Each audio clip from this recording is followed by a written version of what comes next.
하나님의 섭리는 참으로 신비합니다.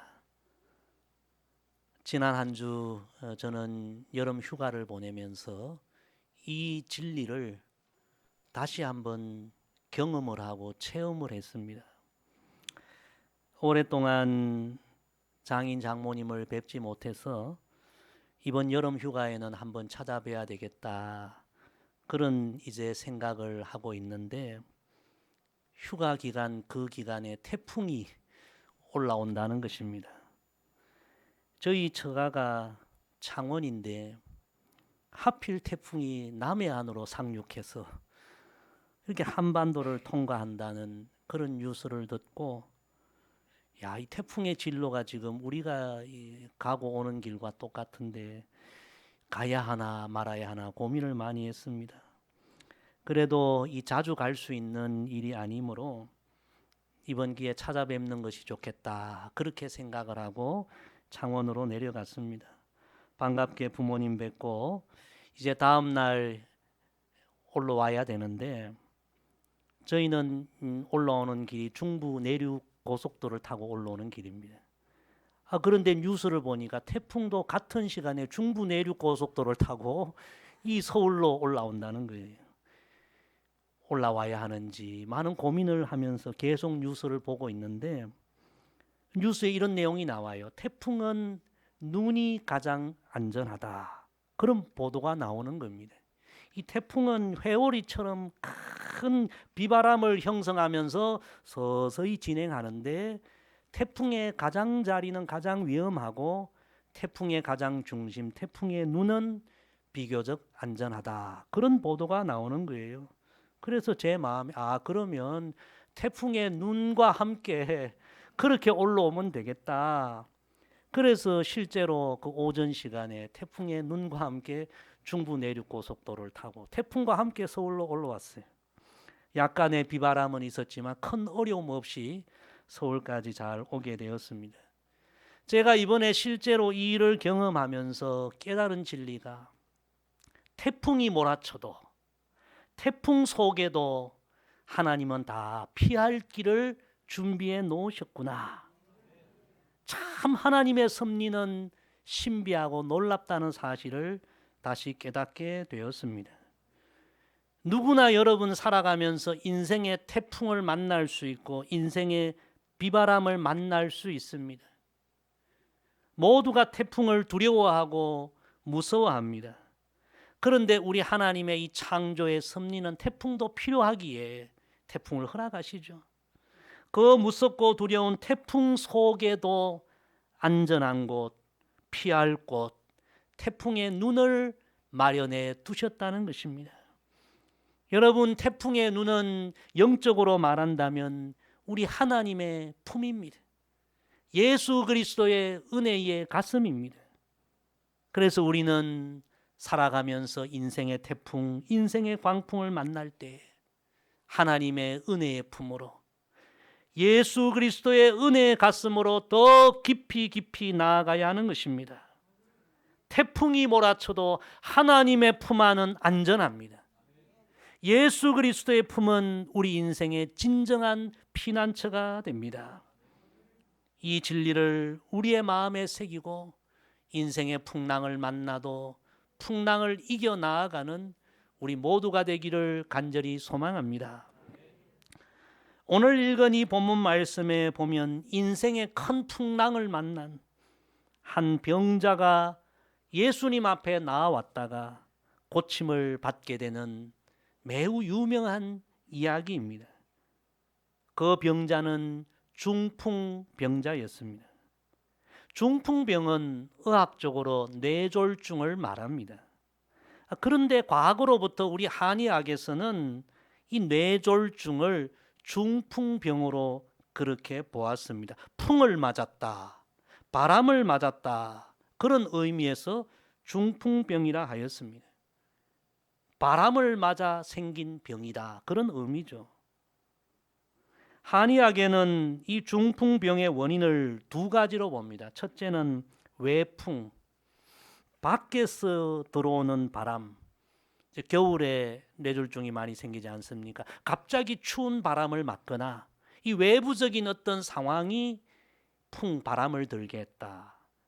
그 외풍이 요인이 되는 경우가 있다고 이야기하고, 또 한 가지는 내풍, 내 안에서 생긴 어떤 바람에 의하여 이런 뇌졸중이 왔다는 거예요. 뭐 예를 들면 갑자기 극심한 스트레스를 받았다든지, 어떤 화병이 생겼다든지, 그런 바람에 의하여 생긴 병을 중풍병으로 본 것입니다.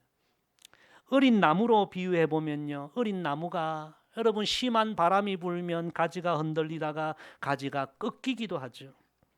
그리고 더 심한 바람을 맞으면 뿌리채 뽑혀 나무가 쓰러지기도 하는 것입니다. 마찬가지로 사람도 살아가면서 여러 가지 요인에 의하여 감당할 수 없는 바람을 맞으면 한쪽이 마비되기도 하고, 더 심한 바람을 맞으면 쓰러지고 몸이 마비되고 꼼짝할 수 없고 생명의 위협을 맞기도 한다는 것입니다. 참 우리 조상들의 이 지혜가 신비로운 거예요. 오늘 성경에 바로 이런 중풍병자가 등장하고 있습니다. 그가 어떤 인생의 큰 바람을 맞고 쓰러져 꼼짝 못하고 침상에 누워 있는지 그 원인에 대한 이야기는 나오지 않지만, 여하튼 인생의 어떤 감당할 수 없는 큰 바람을 맞고 몸이 마비되고 꼼짝없이 누워 살아야 하는 중풍병자입니다. 사람들이 이 병자를 불쌍히 여기고 침상째로 예수님 앞에 데려오게 됩니다. 예수님께서 그 중풍병자를 침상째로 데리고 온 사람들의 믿음을 보시고, 그 온몸이 바람을 맞아 꼼짝 못하고 마비되어 누워있는 그 환자를 불쌍히 여기시고, 이렇게 예수님이 말씀하십니다. 우리 2절 말씀 다 같이 다시 읽습니다. 시작.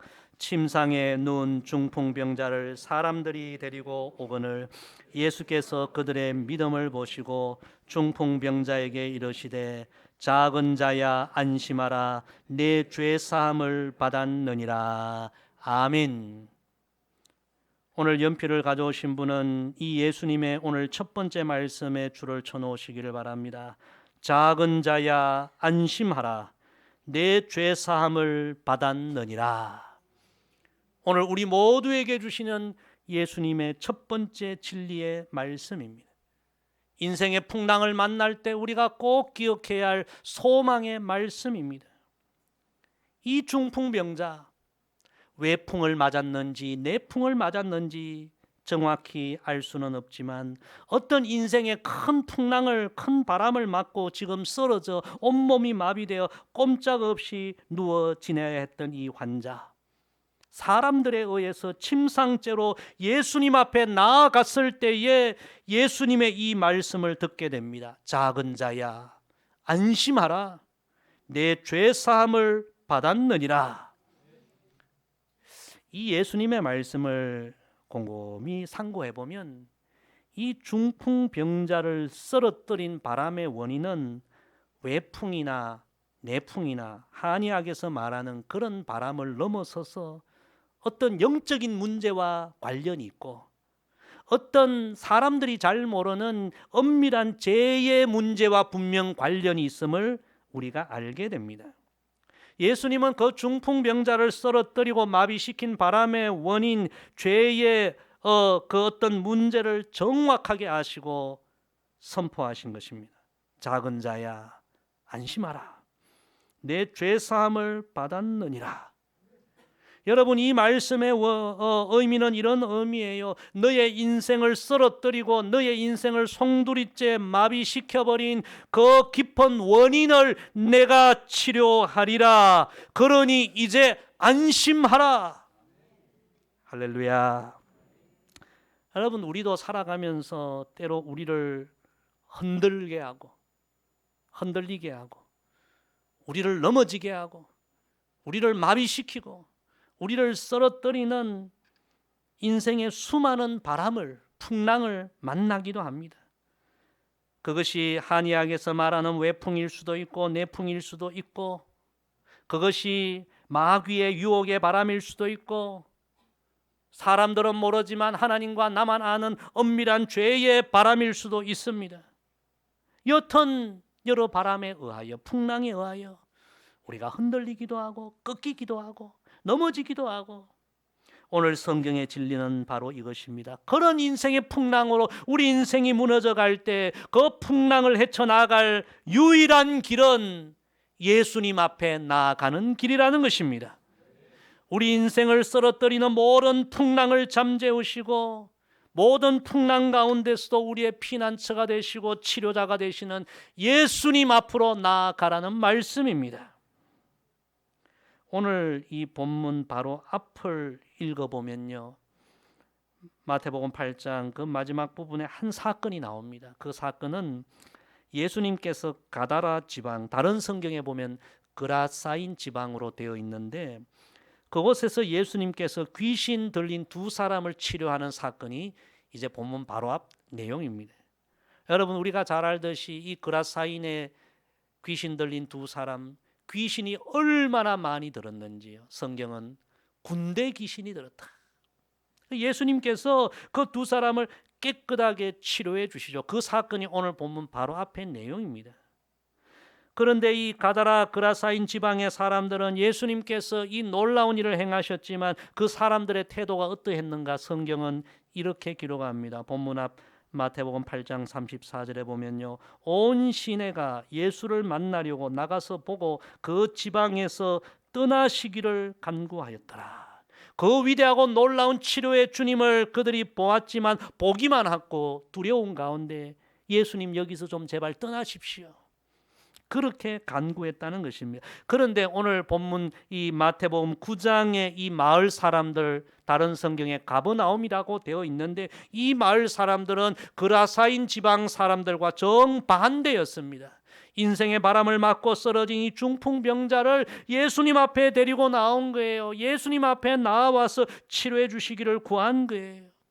그래서 예수님께서 그들의 믿음을 귀하게 보신 거예요. 이 중풍병자를 긍휼히 여기신 거예요. 그래서 예수님께서 그 중풍병자를 쓰러뜨린 바람의 원인까지 치료해 주셨던 것입니다. 사랑하는 성도 여러분, 믿음이 무엇입니까? 믿음은 살아가면서 인생의 크고 작은 풍랑을 만날 때 그 바람이 나를 뒤흔들고 나를 마비시키고 나를 송두리째 넘어뜨릴 그때에 낭망하지 말고 예수님께로 더 가까이 나아가는 것이 믿음인 줄로 믿습니다. 여러분, 우리가 이 믿음을 갖고 풍랑 가운데서도 예수님 찾아 예수님 앞에 나아가면 예수님은 이런 말씀을 우리에게 주십니다. 작은 자야 안심하라. 내 인생을 뒤흔드는 그 근원적인 문제를 내가 치료하여 주리라. 사랑하는 성도 여러분, 오늘 예수님이 주신 이 진리의 말씀 우리 마음에 새깁시다. 인생의 풍랑을 만날 때에 이 말씀 기억하며 주님 앞에 더 가까이 나아가십시다. 주님을 더 간절하게 찾으십시다. 그래서 이 중풍병자가 체험한 이 은혜를 우리도 체험하고 우리 인생의 풍랑을 이겨나가는 우리 모두가 되기를 간절히 소망합니다. 예수님께서 이 중풍병자에게 죄사함을 선포하자 그 말씀을 들은 현장에 있던 어떤 서기관이 속으로 생각을 이렇게 합니다. 말한 것이 아니라 생각을 했어요. 아니, 하나님 외에 누가 죄를 살 수 있단 말인가? 지금 이 사람이 신성모독을 하는구나. 그렇게 생각을 할 때 예수님께서 그 생각을 정확하게 아시고 본문 6절에서 두 번째 이렇게 중요한 말씀을 하십니다. 인자가 세상에서 죄를 사하는 권능이 있는 줄을 너희로 알게 하려 하노라. 오늘 연필을 가져오신 분은 이 두 번째 예수님의 말씀에 줄을 쳐 놓으시기를 바랍니다. 우리가 오늘 주목해야 할 두 번째 예수님 말씀입니다. 예수님은 우리 인생의 단순한 치료자가 아니라 우리 영혼을 병들게 하고 때로 우리 인생을 송두리째 쓰러뜨리는 보이지 않는 엄밀한 문제의 근원까지도 치료하시는 권능의 주님이심을 우리가 알아야 하고 믿어야 합니다. 우리 옆에 분 한번 인사합시다. 우리 예수님은 권능의 주님이십니다. 내 인생을 뒤흔들고 마비시키고 쓰러뜨리는 그 모든 원인의 근본까지 치료할 수 있는 권능의 주님이 우리 예수님이란 사실을 우리가 알아야 하고 믿어야 합니다.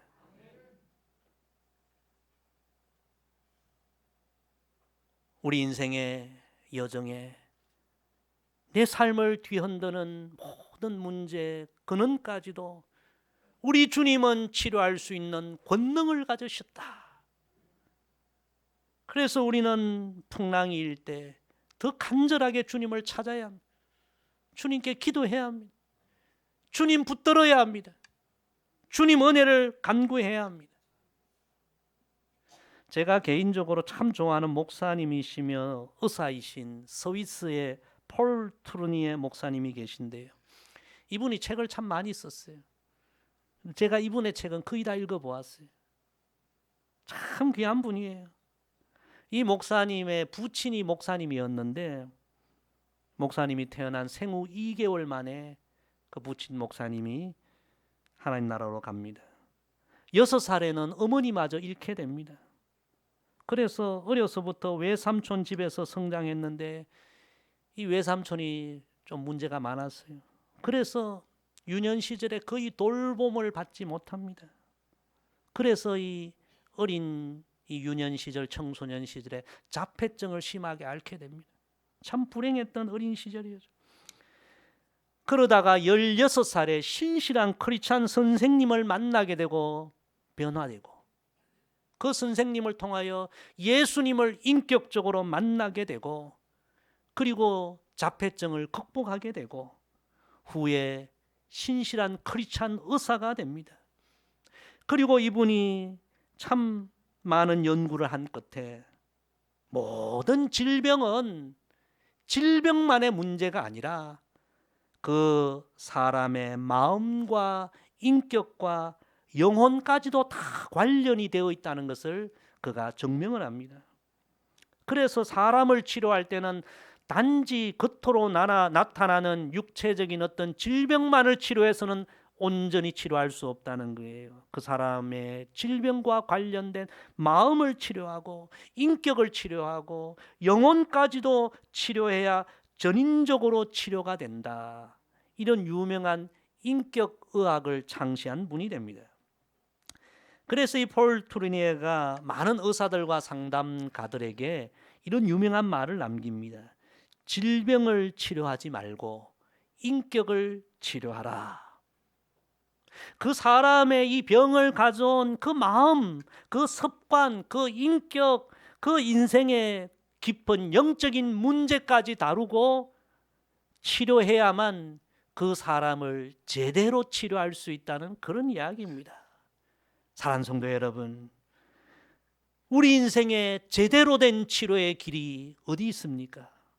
그것은 우리 인생을 병들게 하고 마비시키고 넘어뜨리는 우리 인생의 모든 풍랑을 근원적으로 치료하시는 영적 권능을 가지신 예수님께 우리 인생의 진정한 제대로 된 치료가 있다는 사실을 우리가 알아야 하고 인생의 어려움을 만나고 연약함을 만나고 질병을 만날 때에 그 권능의 주님 앞에 간절한 마음으로 우리가 더 깊이 나아가야 할 줄로 믿습니다.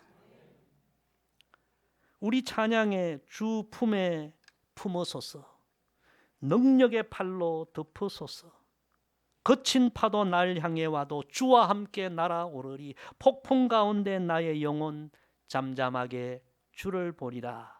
이런 찬양이 있죠. 몽골에서 사역하시는 이용규 선교사님이 계십니다. 내려놓음이라는 유명한 책을 쓰셨고요. 아마 우리 성도들도 잘 아는 그런 선교사님이실 거예요.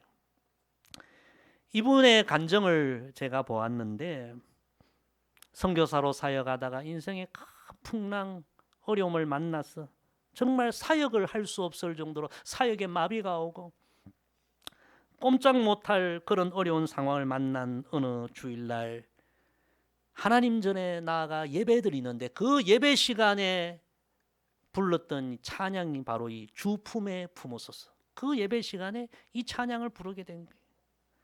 주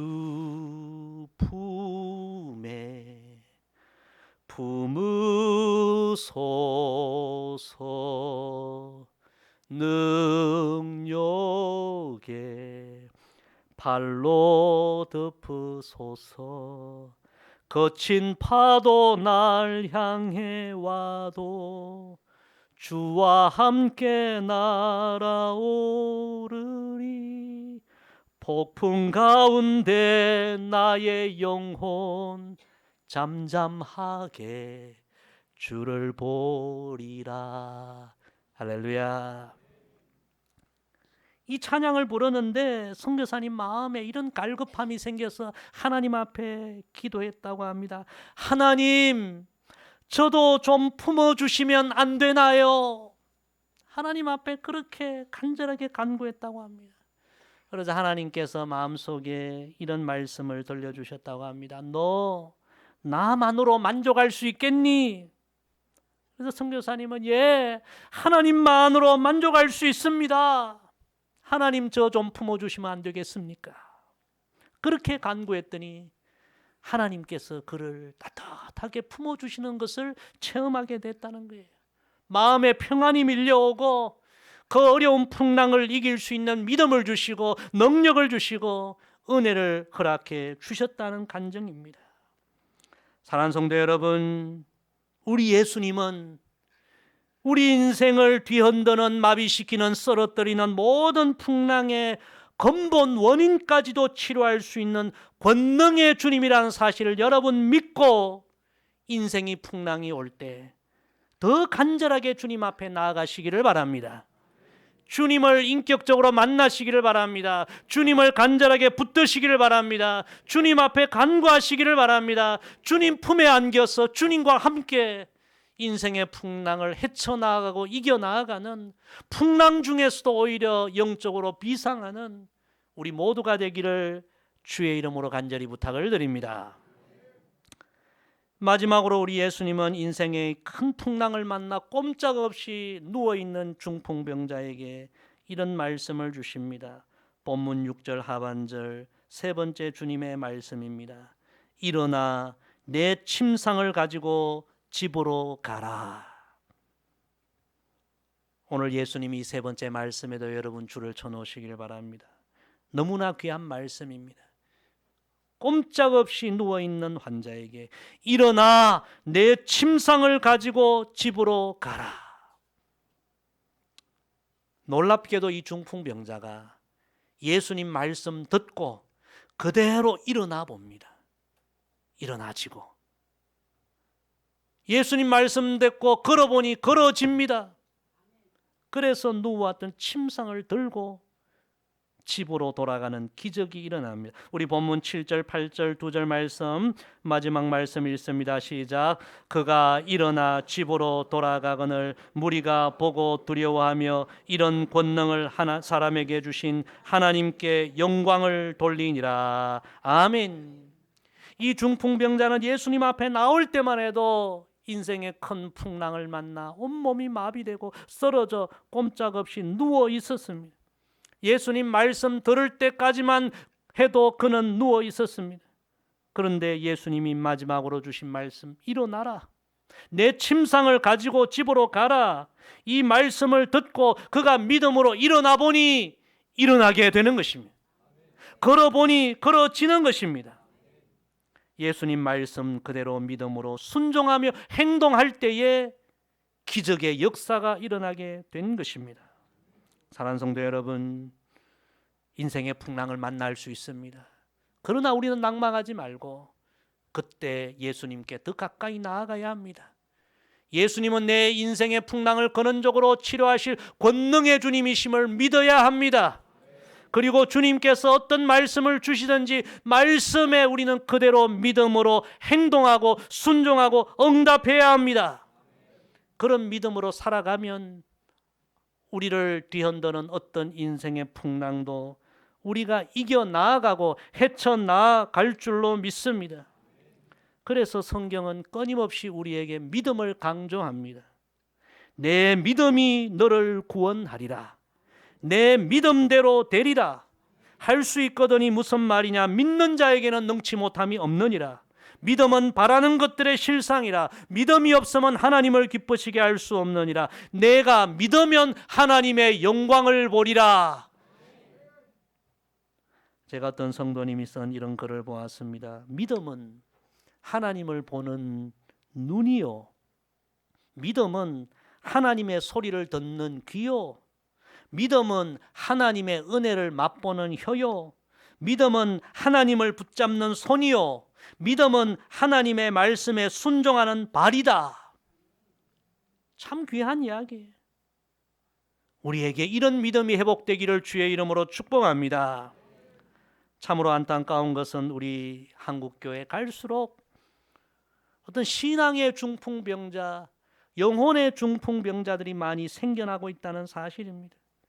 과거에 그렇게 뜨겁게 주님을 찾고 주님 앞에 기도하고 그렇게 신실했던 많은 성도들이 지금은 가나안 성도, 많이 들어보셨죠? 교회 안 나가, 이것을 가나안 성도라고 하지 않습니까? 그 믿음을 잃어버린 거예요. 그런 성도들이 지금 우리 한국교회에 많아지고 있어 너무 안타까워요. 세상의 바람, 영적인 풍랑을 만나 영혼의 중풍병에 걸린 인생들, 다시 예수님 앞에 나아가야 합니다. 회복의 길, 치료의 길은 오직 예수님께 있습니다.